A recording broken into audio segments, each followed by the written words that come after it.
What if the biggest danger in investing is not the market, but your own emotions?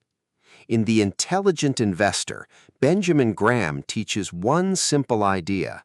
Successful investing is not about getting rich quickly.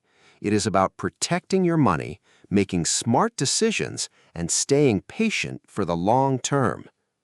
Graham says there are two types of investors. The first is the speculator. A speculator tries to predict what prices will do next. They may buy because a stock is rising and sell because they are afraid it will fall. The second is the intelligent investor. This investor looks at the real value of a business and makes decisions based on facts, not emotions. One of Graham's most important ideas is the margin of safety.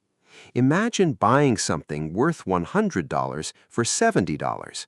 Even if your estimate is not perfect, you still have some protection. In investing, this means buying good companies at prices that are lower than their real value. Graham also introduces Mr. Market, an imaginary business partner who changes his mood every day. Sometimes he is excited and offers very high prices. Other times he becomes afraid and offers very low prices. The intelligent investor does not follow Mr. Market's emotions.